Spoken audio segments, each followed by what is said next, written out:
Olá pessoal, eu me chamo Elisângela Renner e como vocês sabem, essa semana nós estamos aí na semana em que nós vamos trazer bastante consciência sobre crianças, né? Dificuldades, um olhar para essas crianças nesse momento.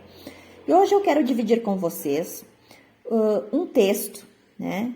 Sobre uma constelação, um atendimento, sobre crianças com transtorno de atenção e hiperatividade. Desde o seu início, as constelações têm sido procuradas por pacientes ou familiares portadores dos chamados transtornos de déficits de atenção, acompanhados ou não de hiperatividade. Eu tenho recebido muitas crianças e adultos com esses sintomas e percebo, assim como outros terapeutas, consteladores, particularmente entre as crianças, um fenômeno interessante.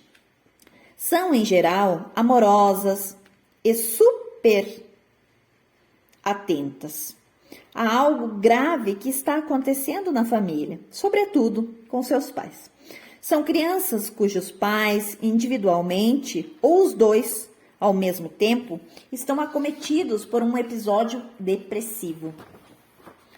Pensamentos suicidas, dependência química ou outros transtornos psiquiátricos, muitas vezes não diagnosticado ou sem tratamento.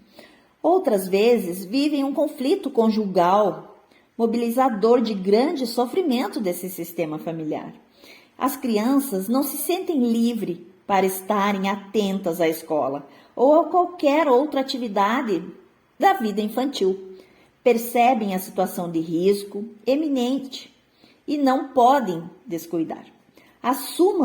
Assumem a tarefa de cuidar dos seus pais, dos avós, interceptando sinais do adoecimento psíquico desse seu familiar querido, que estão dispostas a tudo para salvá-lo. Certa vez, uma jovem mãe veio com seu filho de 7 anos, diagnosticado com transtornos de atenção e hiperatividade, com graves prejuízos no desempenho escolar e na vida relacional. O menino entrou na sala de atendimento sem esconder o seu desgosto e a sua intenção, dispersão e inquietude. Puxava a mãe pela saia, recuava-se a sentar, permanecia em pé e passou a correr pela sala, virando cadeiras, desconectando os fios do computador e do som. A mãe não escondia os sinais de exaustão e eu duvidei de que conseguiríamos seguir adiante naquele atendimento. Pensei em cancelar, em, quem sabe, transferir para um outro atendimento individual com imagens para trabalhar só com a mãe.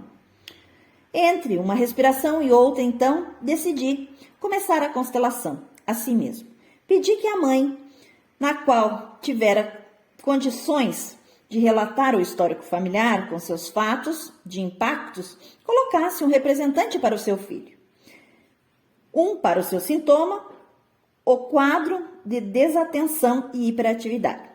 Um para ela e outro para o pai da criança. Ele era o único filho deste casal. Assim que a mãe se levantou para colocar os representantes, o menino foi se acalmando. Aproximou-se dela, olhou com certa perplexidade a cena que ia aí configurando e sentou-se, enfim, na cadeira e ela reservada entre nós duas. Em silêncio, a representante da mãe demonstrou uma expressão de profunda tristeza e dirigiu o olhar para um ponto no chão. O pai, um pouco afastado, olhava para o filho e a esposa. O representante do filho, visivelmente inquieto e perturbado, queria mover-se em direção à mãe, enquanto o representante do sintoma foi para a frente dela e passou a rodopiar à sua volta, freneticamente.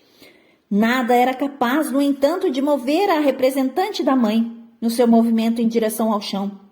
O menino ali, do nosso lado, teve uma reação súbita, impressionante. Encaixou-se no colo da mãe, face a face com ela, e segurou o seu rosto, impedindo-a de seguir olhando para aquela cena aterrorizante. Eu, então, me dirigi a ela e disse que sua representante trazia uma informação de um quadro depressivo, buscando sua confirmação, um jeito de adentrarmos o tema tão grave, revelado explicitamente nesta constelação.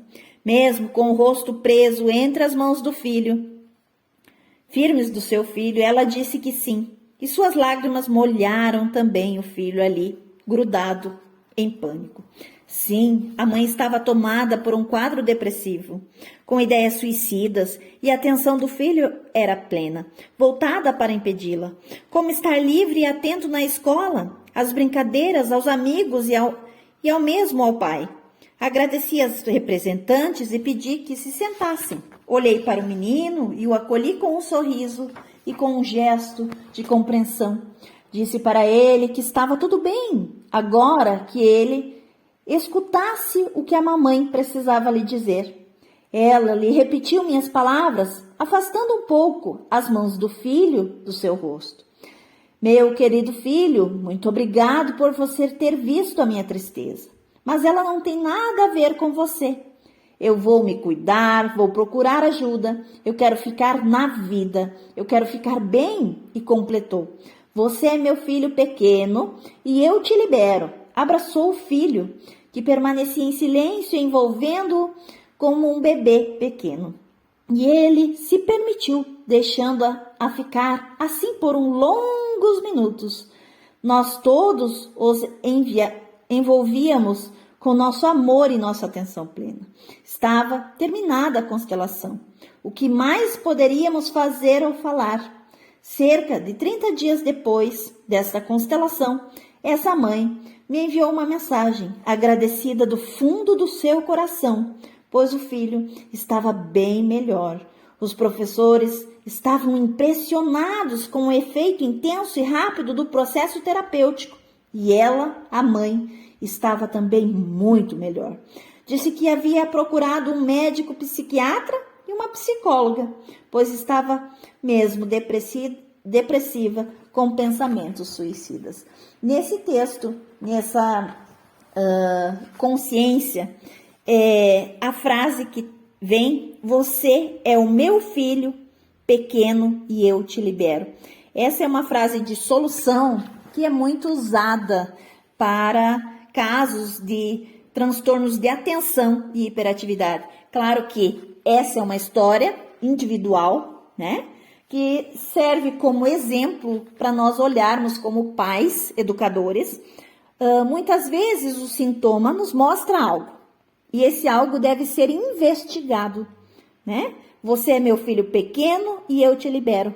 Quando a mãe liberou esse filho, ele conseguiu melhorar na escola e ela também conseguiu buscar ajuda para o seu sintoma.